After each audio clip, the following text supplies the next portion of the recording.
एक घर के अंदर एक पिता और उसका बेटा रहा करता था। बेटे की उम्र लगभग 8 साल रही होगी। बेटा स्कूल जाया करता है, पिता अपने बेटे को पाल रहा है खुद नौकरी करके।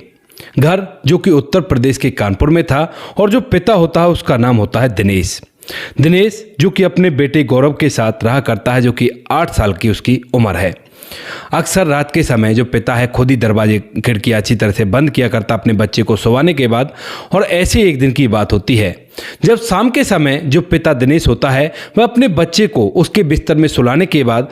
धीरे से उसके पास से उठता है और उठने के बाद उस घर के मेन गेट को बंद करने के लिए चला जाता है।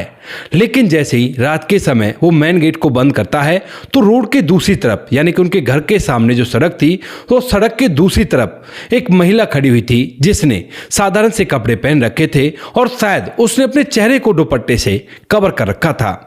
अब यहाँ पर जहाँ पर उसका घर है वो जगह थोड़ी सी सुनसान है, यानी कि ज़्यादा घर इधर उधर नहीं है, कुछ खाली प्लॉट्स वगैरह भी हैं। तो इसी वजह से पिता को डर लगने लगता है क्योंकि वो बाप बेटे अकेले रहा करते हैं और इसी वजह से जो पिता है वो उसकी तरफ गौर से देखने लगता है। यहाँ पर कुछ देर गौर से देखने के बाद जब उसे समझ नहीं आता कि कौन है ये महिला, तो उसके बाद उसे आवाज़ लगाता है, कहता कि कौन हो तुम और यहाँ पर क्यों खड़ी हो। उसके बाद जो महिला होती है थोड़ी सी आगे खिसकती है और जैसे वो थोड़ी सी आगे खिसकती है तो अचानक से स्ट्रीट लाइट में उसका चेहरा साफ साफ दिखाई दे जाता है।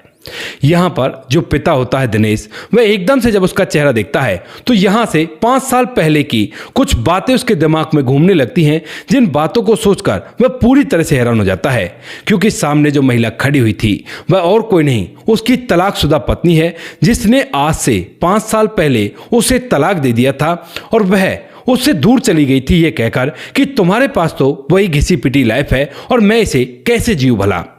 दरअसल यहाँ पर सामने जो महिला खड़ी हुई थी वह और कोई नहीं सुनीता थी, जो कि आज से लगभग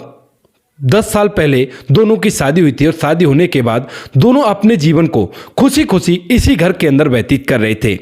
यहाँ पर पति खड़ा खड़ा इन सभी दिनों को सोचने लगता है कि किस तरह से जब शादी होकर उसकी पत्नी घर के अंदर आई थी तो वह बड़ा ही खुश हो गया था क्योंकि दिनेश अनाथ था और उसकी जो माता पिता थे वो बचपन में उसे छोड़कर चले गए थे। चाचा चाची ने पाल पोस कर बड़ा किया था और जब उसकी शादी हो जाती है तो उसके पहले जो दिनेश होता है वह अपने लिए शहर में मकान बना लेता है क्योंकि वह अपनी पत्नी के साथ शहर में रहना चाहता है और अपने चाचा चाची से भी अपनी जितनी भी प्रॉपर्टी जमीन होती है उसे लेकर बेचकर सारे पैसों को यहाँ पर लगा देता है। पत्नी को खुश करने के लिए वह उस मकान को अच्छी तरह से सजाता है और जब पत्नी आती है तो पत्नी खुश भी होती है, यानी कि दिनेश की इस मेहनत को देखकर सुनीता बड़ी खुश होती है। धीरे धीरे कुछ समय बीतकर कुछ समय बाद उनकी खुशी को और 4 चांद जब लग जाते हैं जब उनकी जिंदगी में एक नन्हा सा मेहमान आ जाता है जो कोई नहीं जिसका नाम गौरव होता है। गौरव के आने के बाद परिवार में खुशियों की लहर दौड़ गई थी और तभी अचानक से इस परिवार को न जाने किसकी नजर लग जाती है। यहाँ पर जो सुनीता होती है वह पढ़ी लिखी है क्योंकि इन दोनों ने लव मैरिज की थी, तो उसी लिए यहाँ पर जो सुनीता होती है वह कहने लगती है कि देखो अब हमें बच्चा हो चुका है और तुम एक छोटी सी नौकरी किया करते हो। यहाँ पर जो दिनेश होता है वह एक ट्रांसपोर्ट कंपनी में मैनेजर का काम किया करता था, तो इसीलिए सुनीता कहने लगती है कि मैं भी नौकरी कर लेती हूँ। अब जो दिनेश होता है उसे भी सुनीता की बात ठीक लगती है क्योंकि वो कह रही थी कि हमारे बच्चे के लिए और भी पैसा चाहिए होगा तो इस छोटी सी नौकरी से काम नहीं चलेगा, तो इसीलिए वह उससे हामी भर देता है और सुनीता भी एक कंपनी के अंदर काम करने लगती है। सुनीता वहां पर काम करती है और दिनेश जो होता है वह दूसरी जगह काम किया करता है। बच्चे के लिए उन्होंने दिन दिन के समय में जब वो नौकरी पर रहा करते हैं तो एक आया रख ली थी और समय अच्छी तरह से व्यतीत हो रहा था। धीरे धीरे जब सुनीता को नौकरी करते हुए कुछ ही दिन बीतते हैं, यानी कि उसको नौकरी करते हुए लगभग 6 महीने बीतते हैं, तो उसी दौरान उसे अपने पति में ढेर सारी कमियां अचानक से दिखने लगती हैं और वह छोटी छोटी बातों पर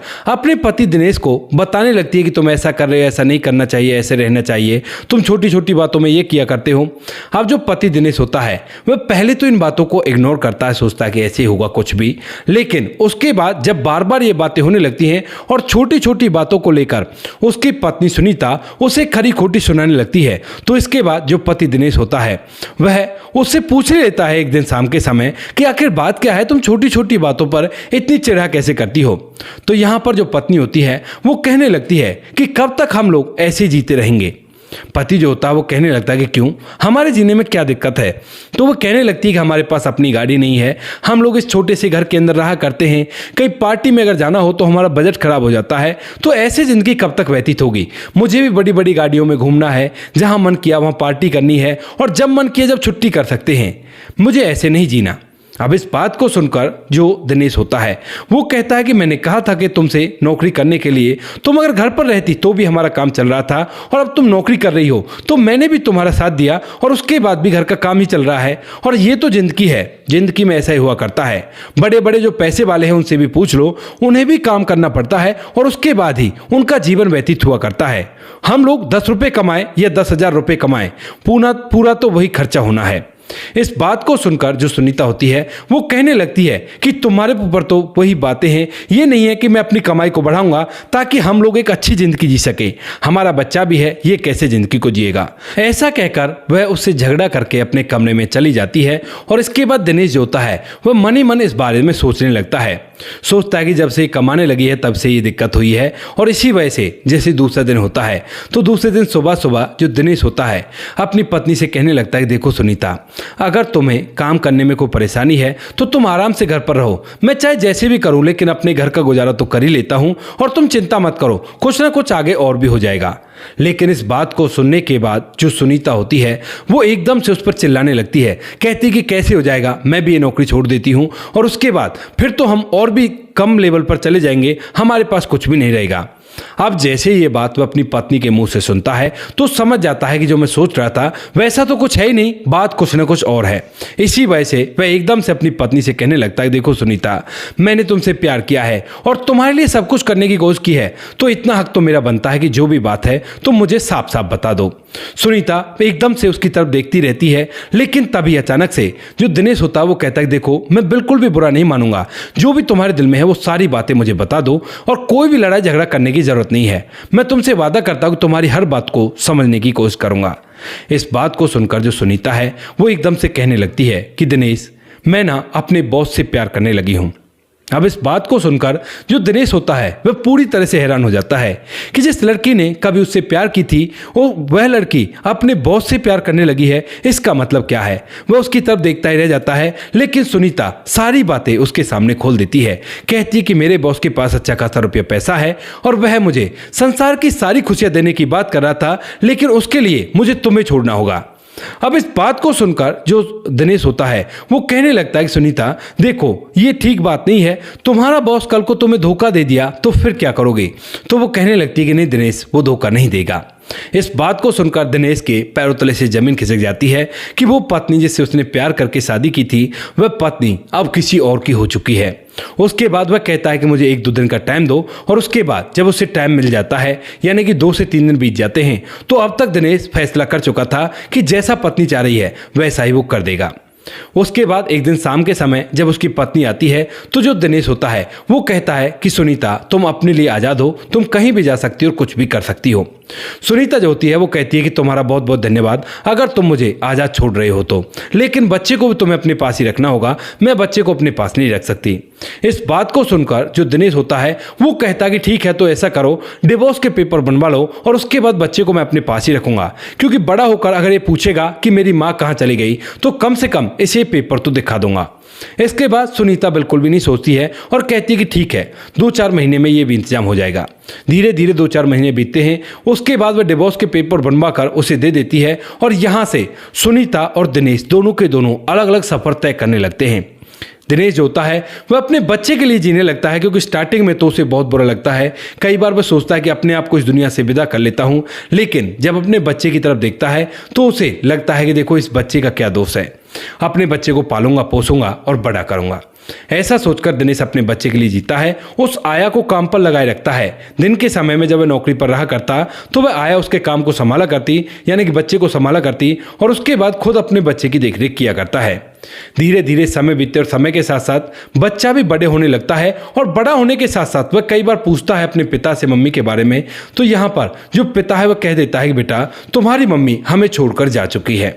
धीरे धीरे समय बीता और समय के साथ साथ बच्चा 8 साल का हो जाता है और अब वह स्कूल जाने लगा है। जब से वह स्कूल जाने लगा है तो पिता को और भी ज़्यादा आसानी हो गई है और उसे अपनी पत्नी की याद बहुत ही कम आया करती है। क्योंकि वह बच्चे में पूरी तरह से मग्न हो चुका है। अब इसके बाद एक दिन अचानक से शाम के समय जब बच्चे को सुलाने के बाद पिता बाहर के मेन गेट को बंद कर रहा था, तो उसी दौरान अचानक से उसकी नज़र रोड किनारे दूसरी महिला पर पड़ती है जो कि खड़ी हुई थी, और उसे देखकर वह थोड़ा सा सहम जाता है, क्योंकि उसे लग रहा था कि कहीं ऐसी वैसी कोई बात ना हो, घर में बच्चा और मैं ही रहा करते हैं। तो इसी वजह से उसे आवाज़ मार देता है, जैसा कि मैंने आपको कहानी के स्टार्टिंग में बताया। और उसके बाद वह महिला जब लाइट की रोशनी में आती है तो उसे ये सारी बातें याद आ रही थी, और वह उसके बाद उससे कहने लगता है कि तुम यहाँ पर क्या कर रही हो। उसके बाद जो सुनीता होती है, जब दिनेश उससे कह देता है कि तुम यहाँ पर क्या कर रही हो, तो उसके बाद वह एकदम से आती है और आकर दरवाजे के सामने खड़ी होकर हाथ जोड़कर कहने लगती है कि दिनेश, मैं तुमसे माफ़ी मांगने के लिए आई हूँ। इस बात को सुनकर जो दिनेश होता है वह बड़ा ही हैरान हो जाता है कि जिस महिला के चेहरे पर इतना घमंड था कि वह बिल्कुल से इस बात को कहने में हिचकी नहीं थी कि मुझे तुमसे अलग होना है, और बच्चे को मेरे पास छोड़ गई, आज वो माफ़ी क्यों मांग रही है। उसके बाद वह कहने लगता है कि क्यों, क्या हुआ, तुम्हारा बॉस तुम्हें अपने साथ नहीं रख रहा। तो उस बात को सुनकर जो सुनीता होती है वो कहने लगती है कि दिनेश, दरअसल बात ऐसी है, मेरा जो बॉस था उसने मेरा यूज़ किया है, और यूज़ करने के बाद उसने मुझसे कह दिया कि जहाँ जाना है वहाँ चली जाओ, अब मैं तुम्हें अपने पास नहीं रख सकता। आज से 3 साल पहले ये सब कुछ हो गया था, और 2 साल से मैं अलग रहकर अपना जीवन व्यतीत कर रही हूँ, क्योंकि तुम्हारे पास आने की मेरी हिम्मत नहीं होती है, और मैं कई बार रात को आकर यहाँ पर खड़ी हुआ करती हूँ, और बच्चा जब कभी तुम्हारे साथ बाहर आया करता है तो दूर से ही उसे देखकर यहाँ से चली जाया करती हूँ। लेकिन आज भी बच्चे को देखने के लिए मैं आई थी, लेकिन बच्चा मुझे दिखाई नहीं दिया, तो इसी वजह से वहाँ पर खड़ी होकर राह देख रही थी, और उसी समय तुमने देख लिया। ऐसा कहते हुए फूट फूट कर रोने लगती है और कहती है कि एक बार मुझे बच्चे को दिखा दो, मैं बच्चे को देखना चाहती हूँ। जो दिनेश होता है उससे मना करने लगता है, कहता है कि बच्चे पर तुम्हारा कानूनन रूप से भी कोई अधिकार नहीं है, तुम मुझे तलाक देकर जा चुकी हो, और बच्चे की कस्टडी पहले ही तुमने मेरे नाम कर दी थी, और उसको मैं ही पाल पोस रहा हूँ, तो मैं ही उसे अपने पास रखूंगा, तुम्हें कोई मुलाकात नहीं करवाऊंगा, चली जाओ यहाँ से। क्योंकि दिनेश के अंदर बहुत बड़ा गुस्सा था इस बात को लेकर, उसकी पत्नी ने उससे प्यार करके शादी की, लेकिन उसके बावजूद भी उसको इतना बड़ा धोखा दे दिया। इस बात को सुनकर जो सुनीता होती है वह वहां से वापस लौटने लगती है, लेकिन तभी अचानक से घर के अंदर से दरवाजा खुलता है, और दरवाजा खुलने के बाद जो छोटा सा बच्चा था वह दरवाजा खोलकर बाहर निकलता है। बाहर निकलते हुए उसकी नजरें सीधे उस महिला पर थी जो मेन गेट की दूसरी तरफ खड़ी हुई थी, और उसके बाद वह अपने पिता से आकर कहने लगता है कि पापा पापा कौन है ये। तो उसके बाद जो पापा होता है उसका दिनेश, वह उसकी तरफ देखता है, लेकिन इतनी देर में जो सुनीता होती है वो कहने लगती है कि बेटा मेरे लाल, मैं तेरी माँ हूँ। इस बात को सुनते ही बेटा पहले तो अपने पिता की तरफ देखता है, तो उसके बाद जो पिता होता है उसे भी अपने बेटे को देखकर उसकी आंखों में आंसू आ जाते हैं, क्योंकि बेटा कई बार पिता से कहा करता है कि पिताजी कितना अच्छा होता कि मेरी भी माँ होती। तो उसके बाद जो बेटा होता है वह उस महिला की तरफ देखता है, और महिला की आंखों के आंसू साफ गवाही दे रहे थे कि यह उसी की माँ है। वह पिता से पूछता है कि पिताजी क्या सच में ये मेरी माँ है। तो उसके बाद जो पिता होता है उससे कुछ नहीं बनता, और वह सर हिला देता है। इसके बाद जो बेटा होता है वह एकदम से दरवाजे के पास जाता है और कहने लगता है कि मम्मा आप कहाँ चली गई थी, आपने कभी भी मेरा ख्याल नहीं किया। ऐसा कहते हुए वह घर के अंदर चला जाता है, लेकिन तभी माँ की ममता फूट पड़ती है, और वह दिनेश के सामने हाथ जोड़कर कहने लगती है कि दिनेश, इस बच्चे के लिए मुझे इस घर के अंदर रख लो, क्योंकि मेरी जिंदगी डामाडोल हो चुकी है। जो मेरा वही बॉस था उसने तो इस्तेमाल करके मुझे छोड़ दिया है, और अब मैं अलग से रहा करती हूँ। ना तो मैं अपने घर वालों के पास जा सकती हूँ, क्योंकि जब तुमसे शादी की थी घर वालों की मर्जी के खिलाफ, उसके बाद ही उन लोगों ने मुझसे कोई भी ताल्लुकात नहीं रखा, वहां पर भी जाकर देख लिया, लेकिन बच्चे की याद मुझे बार बार आया करती है, और तुम अपने घर में नौकरानी की तरह मुझे रख लो। इस बात को सुनकर यहाँ पर जो दिनेश होता है वह भी मन ही मन ढेर सारी बातें अब तक सोच चुका था, और सोचने के बाद वह भी यही फैसला करता है कि कुछ दिन इसे यहीं पर रख लेता हूँ, कोई बात नहीं, बच्चे के लिए ही सही इसे इस घर के अंदर आने देता हूं। तो वह दरवाजा खोलता और कहता है कि देखो, मेरा तुमसे कोई भी नाता रिश्ता नहीं है, केवल बच्चे के लिए, क्योंकि बच्चा अपनी माँ को बार बार याद किया करता है, और मुझसे ये बात बर्दाश्त नहीं हुआ करती। अब तुम खैर आ गई हो तो इसको अच्छी तरह से माँ का प्यार दो, और जब ये बच्चा बड़ा हो जाएगा तो उसके बाद ना तो मेरा तुमसे कोई नाता रहेगा, ना ही कोई रिश्ता रहेगा। सुनीता जो है वो इस बात के लिए तैयार हो जाती है और उस घर के अंदर आ जाती है। बेटा जो कि नाराज होकर अपने कमरे में लेटा हुआ है, लेकिन तभी सुनीता जाती है, अपने बेटे को मनाती है, कहती है कि बेटा मुझे माफ कर दो, कुछ परिस्थितियां ऐसी हो गई थी जिनके जरिए मुझे जाना पड़ा, लेकिन अब मैं कभी भी नहीं जाऊंगी, तुम्हारे पास ही रहूंगी। तो उसके बाद बेटा भी अपनी माँ को गले से लगाता है और धीरे धीरे जब कुछ दिन सुनीता यहाँ पर रहती है तो जो दिनेश होता है वह भी उसे माफ़ कर देता है, क्योंकि यहाँ पर रहने के दौरान ढेर सारी बातें ऐसी होती हैं जैसे कि पहले कभी हुआ करती थी, और उनके चलते उसका भी सारा गुस्सा बह जाता है और उसकी पत्नी का जो पश्चाताप का भाव होता है उसकी वजह से वह पिघल जाता है।